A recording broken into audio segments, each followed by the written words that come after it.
Yes. Hello, Rafe. Rafe and Esther. Hi, this is Noel. How are you? Good, I'm thank good, you. Noel. How are you?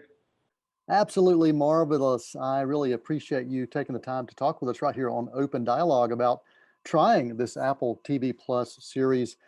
It is honestly, it's marvelous. It's raw. It is so real. I love it on so many different levels and really appreciate your performances and your attention to a subject matter I think that is so relatable to so many people. Wanted to find out where you found the most valuable resources to understanding the act and the art of trying to become parents as it relates to your characters. Well, I think for me, I'm not a parent, so so I feel like very much matched in Nikki's kind of process and where she's having to prove to be a parent or try and be a parent, even though she's never been one. So in that aspect, I kind of have that slightly easier task because I don't know what it means to be a parent either.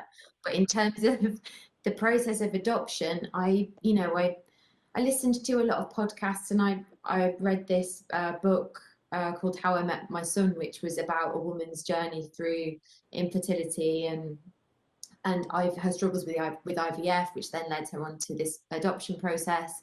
And then it follows the journey past the adoption process and being matched with a child and having her son. And that was something that I found really helpful and really useful. Just I guess as something to kind of root onto and because I had no idea about this as a process. I kind of just thought you decided you wanted to adopt a kid and then you went and got a kid from somewhere, and that's obviously not how it happens. And Right. it's a thing that happens to so many people. So yeah, it's important to tell this story, I think, in this way.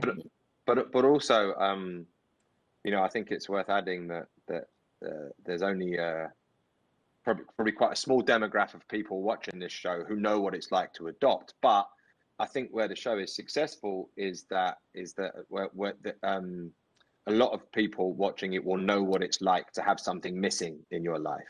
Yeah. Um, whether that is a child, whether it's a job, whether it's a career, whatever. We all know what it's like to get to a certain age and go, wow, is this it? And I had kids. I was lucky enough to have children, but there's still holes. There's still things I'm trying to fill. There's still things I fall down on. There's still mistakes I make, and I'm still trying to figure it out. And this is a show about good people trying to do the right thing, and that to me is eminently identifiable. Do you think those are some of the greatest life lessons that you have both learned about yourselves in taking on these roles, or are there other life lessons you think you've learned? I mean, that's a good question. I Mm. guess it's comforting to be playing people that are good but are also flawed and fallible, Yeah.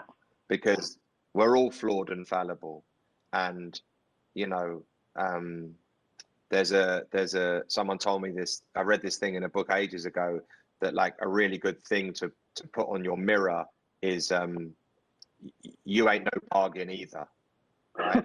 Is to be like, right, is to remind yourself that you're very much a work in progress. And Yeah. as much as we try to do the right thing, as much as we try to, as much as we might believe ourselves to be grown ups, and like I've got kids, I've got a house, I've got the whole thing, but like I'm not a grown up. I'm no more grown up than anyone else, and I've stopped fooling myself that that's the case.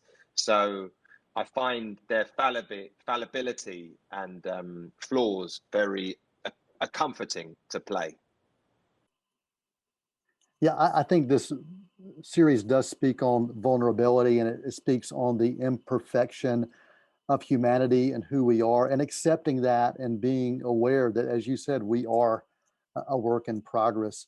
When I think about on-screen teams of the past, I look at Laurel and Hardy, Lucy and Desi, Turner and Hooch, and now Esther and Rafe. You guys really find a way to make this work. You are so real, and this show has connected with me. My bride and I were faced with a real possibility of never having kids biologically, and we began to explore those other options. But as we were exploring those and getting deeper into those, we actually found out we were expecting. So we were very blessed, and we had a very small percentage chance of ever being biological parents.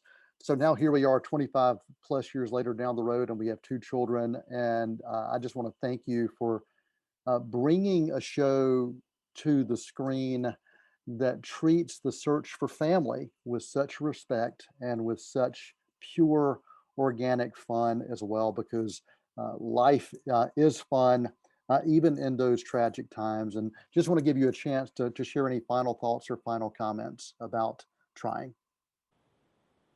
Thank you so much for sharing that. That's so lovely, and yeah, what a lovely story. And I think that's something that what I've found with doing this show is just people with similar stories, or well, everyone's got a different story, everyone's got their own story, but reaching out about this particular process and feeling seen and their story represented and comforted by it, and that to me has been a very humbling experience doing this job. So yeah, that's my takeaway. Thank you so much. Yeah, I agree, and yeah, thank you for sharing that. That's really beautiful, and at its best, this is what that show does.